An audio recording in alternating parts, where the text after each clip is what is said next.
Hello, friends.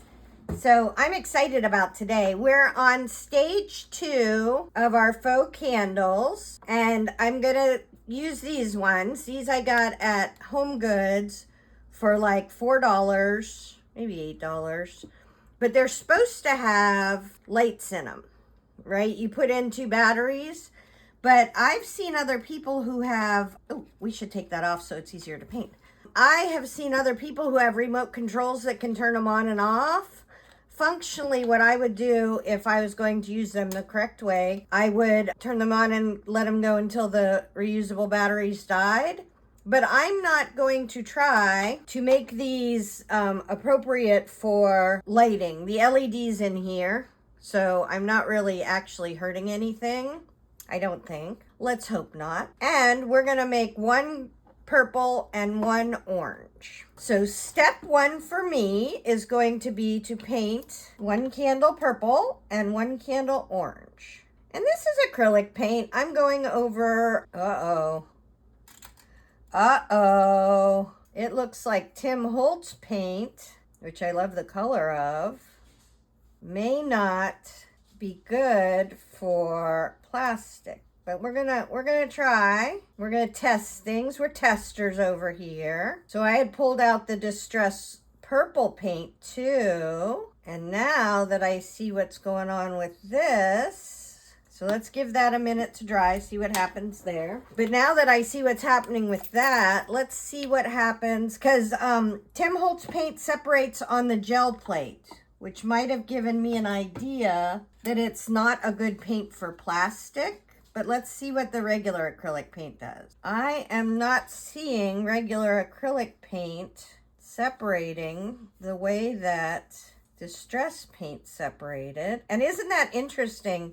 Because last time we got so much better coverage with the Distress paint than we did with the regular acrylic paint. It just depends. And if you're going to be using things like, say you get some candles at Dollar Tree, or you get some candles at an estate sale. I've gotten some of these candles, like the really old ones, the ones that'll burn your house down. Yeah, so this is looking like we need regular acrylic paint. Let's see what happens with this. It's just kind of gooey. It's just not adhering. So let's see what happens if we go over this, or if we have to remove it. Can we just go over this paint? And if I was doing this for something that is, you know, like going to be out year round, or gonna sit on, you know, be part of my interior decor for the rest of time, or if you care, the first thing I would have done would have been to sand it, because part of the problem could be that there's not enough resistance on this seriously smooth, cheap plastic candle. So that looks much better, right? Right. All right, let's do a second coat on the purple. Now, everything in Florida tends to take forever to dry because we have 90% humidity. Not kidding. But I have to say that acrylic paint, especially if you're doing thin layers, tends to dry pretty fast. Uh-oh, that's coming. That's wiggling. We are not working with a high quality product here. I think my toilet paper roll faux candles might have been a little bit hardier than this mess. But we're just going for a vibe, right? So, uh-oh. So what's happening now is the new paint is activating the old paint and it's pulling it off. So we have to wait a minute. Orange, purple. Okay, so while we're doing that, let's pick some papers for our pretty candles. Ooh, this one. I love that one. I think this is going to be that one. And now I need a purple. It's a little busy, but I love it. Ooh, that's a little busy, but I think it's amazing. Ooh, I kind of love that one. Okay, we're going to use that one. And I'm not so worried about seeing through to the back of these ones. I found that I was very aggressive with my gel plating and things like that, so you can't really see to the background color. I just didn't want to have those super white backgrounds on them. Okay, let's see how this one turned out. And that one is fine. Okay, but we're going to give those that paint a little bit to dry, because I do want it to paint. Acrylic paint is effectively glue, so it'll eventually get itself figured out.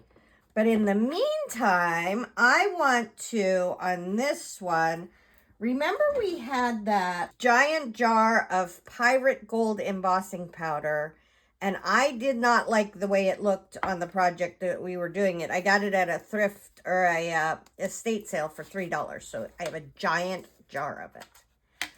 And I think what I want to try to do is to cover this bottom with that embossing powder. So I'm going to get a brush I don't like, or that maybe I've already used for paint. And we're going to use some gloss gel medium. And we're just going to paint this with this gel medium. We got a little purple from before. And then emboss the kind of crusty, rusty. So we won't do the bottom part. We'll just hold the bottom part for this minute and get an idea of what this top part will look like. I'm thinking I'm going to have to do it a few times because I'm not good at, and I probably, is that sticking to where the, maybe the thing is still wet. Let's go ahead and scrape this off up here. I'm trying to do too many things at once. So my embossing tool plug broke, and now I'm going to have to figure out how to use my embossing gun right-handed, which may not seem like a big deal unless you've been doing it one way for years. Okay, let's see if it's hooked on. Oh, it's hooked on. I do think I should have let the gel medium with the embossing powder on it dry more. So we're going to try that this time. But yeah, it hooked on. I just want it to look old and grungy and yucky. Kind of like it's a candle from a, like, vampire castle. Oh, look, there's a whole big part in here that didn't get covered. But like maybe it's a grungy, dirty castle that nobody's been to in years. That's the look I'm going for.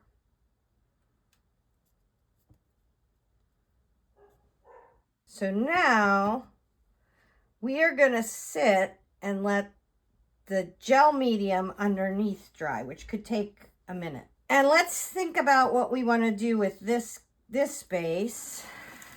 I'm thinking, okay, what do we think about, because if we do this foundry wax, I don't know if you shake it first, on here, then we could make it copper, which I feel like is a fall color. I just shot it all over my fingers. But it's supposed to get really shiny coppery when we heat it. So we're going to try to heat it. I am dangerous with a heat tool. Okay, it definitely did something. I don't think that's what I want. Too weird. But you know, now I could heat tool myself and turn myself copper. I cracked me up. Anyways, we're going to try this copper paint. See if we like that. Because for this one, this is more of a fall vibe than a Halloween vibe. But either which way, I don't want it to be bright gold. Neither one of those go with my decor. I would want it to be like a rustic, dirty copper. Is this copper? Bronze. No wonder I wasn't getting a real copper feel. It's bronze. Me. And I'm not getting a super shiny vibe, which I like a shiny vibe. I just don't like a shiny gold vibe. But we'll have to see what happens if we put a couple of coats on here. My time now is just truly going to be spent watching paint dry. That looks pretty good. Like we've got a nice base coat at least. Don't do what I'm doing and get impatient, because then you're just going to pull the paint off with the second layer. All right, so to me already that looks better. That looks like something I could work with. More so than the bright thing. Okay, let's emboss this and see what happens. Okay, once I look, this is a lot better than this is, right? Like that's more of a dirty pirate's gold, which is what we're going for. But the whole thing has kind of a cool vibe. Like I don't like that bit because that's just very much the original color. It's very freeing having a giant can of embossing. Let's see what happens if we do kind of a second coat here and there. I'm just using up the rest of my medium just to build up some grunge.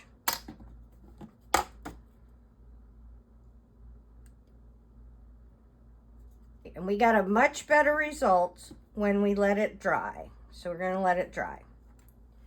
I think I'm done. Yep, I'm done with this one. Let's see what went on with this one while we were gone. I don't hate that. It's okay. It's not setting my little heart on fire right this second. Let's see what happens because I have some really cool embossing powders in different colors. This is Seth After Weathered Gold. Let's see what happens if it'll stick. I don't know if it's from the largest can known to man to the tiniest one. Okay, I'm going to emboss that and we'll see what we get. Okay, I could not be happier. Look at that. It looks like it's grown a dusty, gross patina over the years. Very vintagey. I love it. And here, I wanted to show you, I was scraping my, where's that tiny? I know when you see a tiny bottle of embossing powder, it's easy to go, well, that's not worth it. But I'm here to tell you, embossing powder lasts a long time. I've done a couple giant projects, but in general, an embossing powder size, this size for like stuff like this, just adding little extra grungy bits in that, would last me a year, right? But I wanted to show you, I scraped this with my finger and it'll come right off because there's no reason for it to be able to stay, right? If you scratch it. So now, oops, don't want that because I think the whole, I'm going to do straight on this one. Get that bottom straight. And then let's see how much we have to go up. Yep, I was staring into it. So we have to go up to here. And now we'll see how far around. Yeah, we're totally fine. Okay, we're gonna go to here. That is big enough to save for another little part. Those not so much. Okay, these all feel a little cattywampus. They are not your most hardy candles, let's just say. Look at the difference though. In grungy grunge and sorta grunge. This one I'm waiting to emboss, aren't I? Okay, I love it. So cool. Okay, so now we're going to use gloss medium again. And I think I want a little bit bigger brush so I can get it around in a reasonable amount of time. And if you're worried that my paper won't stick to this because the paint isn't stuck to the candle, this is the if you don't lick it thing. If I were to scrape my candle and try to make it come off, then yes, it would come off. But just doing it like this, now we want to wet this. There it is. Okay. And we're going to put this corner down first. And I have a whole video about making these papers. So if you're interested, you can watch it. And I want to push it down over the drips because there's faux drips on here. And we're good to here, but then I ran out of medium. Carrying around. Okay, we're doing our trick again. Uh-oh, that part for sure was not stuck down. And now we have to go over this whole thing. And I'm using gloss medium because I used gloss embossing powder and the black sparkle. If I were to put matte Mod Podge on here or matte medium on here, it would stop all the sparkly bits from sparkling, which is not what I want. And also, supposedly, the gloss medium lets you see the under orange better than, that's really cool, the matte medium does. Okay, let's do our purple one. I feel like there's some, could hit it with some more heat. Hang on. If you feel crumblies, that means that the powder hasn't melted. Okay, so now for this one, this is the bottom. Let's see again how far we have to go to the top. Okay, right to there. And I'm leaving a little extra so I can tuck it in at the top, like I did with that one. And then we have to see how far around we need to get. I don't think it's nearly as far as I think it is. Okay, over to here. I feel like it's a little too long. I'm going to cut off the yuckier side that doesn't have as much stuff. And this is the side we're going to start with. But I don't want to cut off too much, because if you cut off too much, then you have to try to piecemeal stuff in. Not the end of the world, right? But the less I have to do, the better. And I'm just putting a layer of gloss medium on here. I probably should have put some at the top like I just did there to make it stick more. But I think, I have a feeling that when I screw the light bulbs back in, it's going to be fine. It'll be fine. All will be well. Okay. Now we want this wet. Okay. And we're going to put this side on first. Oh, a bunch of the paint came off. That's okay. And I'm just pulling this a little tight on itself. And let's go back to this. Don't be skimpy on this, me. So now is when I want to get all of the bumps and humps out. Squish it as much as I can to my candle. Is that sticking or is that coming up? Okay. And then we're going to go around with one last round of gloss Mod Podge. As you can see, actually gloss medium. I think it's Liquitex, old Liquitex, yes. Kind of wet. I'm using a bad paintbrush. This is literally rocking in its base, and it has nothing to do with me. It has to do with how cheap they made this candle is. See how it's tippy, but it's fine. I'll just set it up this way. So cute. Okay, those are sitting there drying. Let's get all, we're done painting, so let's put our paintbrushes in the water. Yay, I still have water in there. Let's put our paints away. Ouch. Okay, now I want like a flickering candle look. Oh, they are really tippy. I'm going to turn them so they don't look so tippy to me. When I photograph them, I'm going to have to photograph them just right so they look cute. Okay, now I want to make this look like a candle flame. So I feel like, what do I have? Well, we can't leave it like this. Let me go see what I have. Okay, I do think that we're going to have to go with a alcohol ink if we want it to stay. Because if I paint it, then it's gonna come off like the other one did. So we're going to try alcohol ink. And this is, I don't know, caramel. I love caramel alcohol ink. And we're just going to come up from the bottom here. It's doing a little something, not much. I'm just trying to layer this on. And I don't mind that it still looks translucent. I want it to still look translucent rather than painted. That's a feature, not a bug for me. Oh, I should have gotten the brush soaked. This is working much better this time. There we go. We got that. And now let's go ahead, and I have a gold alcohol ink. If I can get it open, I might have to get the old man to open it. Nope, I got it. Woo me. I got this years ago at a,